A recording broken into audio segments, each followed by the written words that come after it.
I am willing to bet that someone you know, maybe even someone you love, has been somehow touched by cancer. Dana Reeve and Cheryl Crow and Richards, they're the latest high-profile victims of the disease. But an ordinary guy in San Diego took his cancer fight to the World Wide Web.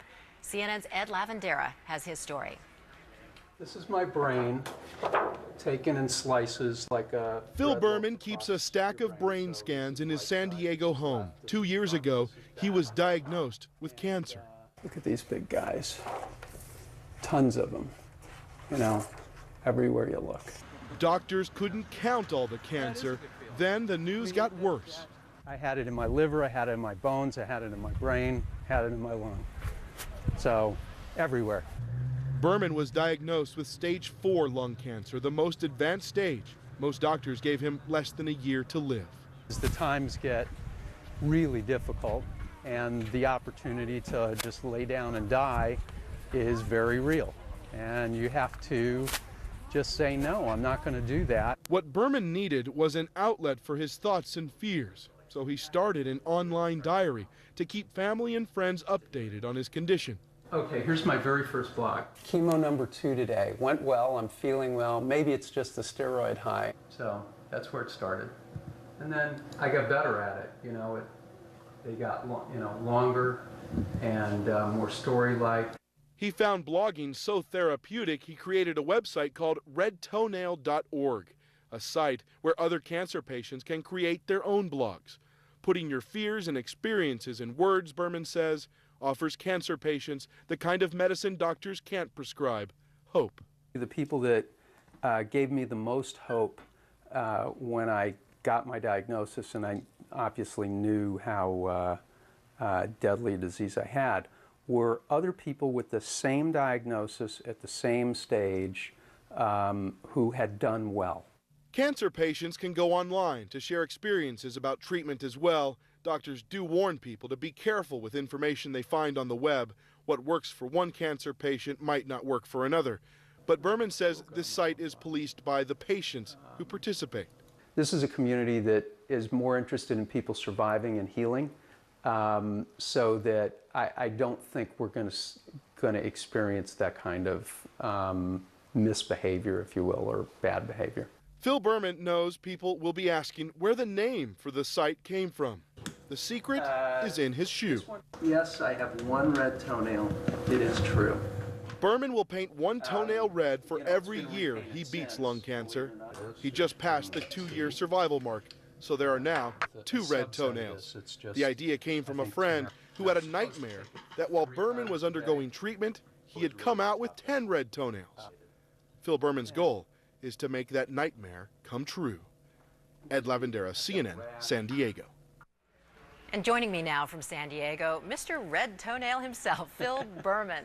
Hey, Phil, if I might say, you look great. You look great, and it's such a pleasure to have you here because the people who are out there who are touched by cancer, this is what they need to know. You know, they need to know that there's always hope. And in going on your blog, God, I was just so thrilled at reading the stories there. There was one guy who, I think it's his sister-in-law, was a nurse, was a chemo nurse, and was giving him hope because he was losing weight, he'd finished treatment, and he didn't know if it meant that the cancer had come back. And it was lovely to know that all these people, millions of people, could read her letter to him and saying, no, you're doing fine. That's what you offer, isn't it? Well, we're trying to build a community. Hope for every individual who has cancer is a key to survival. What we're trying to do is bring together in one place, a place where people with cancer can blog and of course get the primary benefit, which is informing their family and their friends of what's going on with them, but also find other people who are in similar circumstances or have helpful advice. Now, what do you think was your biggest surprise? I think it was that there's just so much love and so much feedback and so much of a need for many people to communicate with one another that the amount of feedback I personally got I mean, it's just been overwhelming. It's enormous, and it's all gratifying.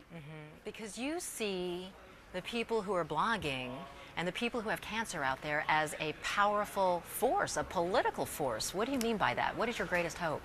Well, you know, as this community grows and evolves, people with cancer really have very little voice. You know, their voice is heard as far as the room to their oncologist or their radiation therapist or their internist, but it's not heard anywhere else in the world.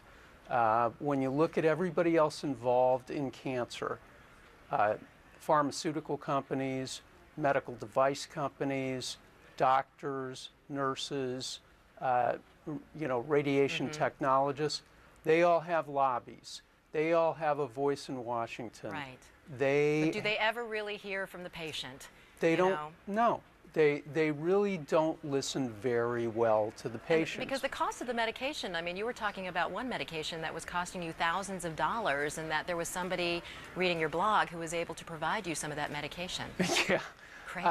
I was actually on 2 medications like that. Now I'm on one, which costs about $2,000 a month. And the price of that medication has been raised twice in the last year. Yeah. With no commentary back to Washington. Hey, I come from a family of researchers, cancer researchers, and I know the investment that these drug companies make, but I agree with you, because there are drugs there that even during treatment change your life, that boost your immune system, increase your red blood cell count, and for a couple of days you can actually feel normal. That's priceless, and I think for a cancer patient, that's a right. That's a right. Well, these drugs are fantastic, but you know, Washington isn't really hearing these things from patients about what the ground price is, you know, what's going on at the pharmaceutical counter. Right. Phil, I think they're going to be hearing from you and all the people who are blogging on your site. It's so heartwarming to read the site. So much hope, you know, for the people who need it desperately. It is. Phil Berman, you Yeah. got 2 red toes on right now? I do. All right, 2 and counting. Okay, we're going to keep up with you. Thank you very much. Phil Berman, Bye, cancer Carol. survivor.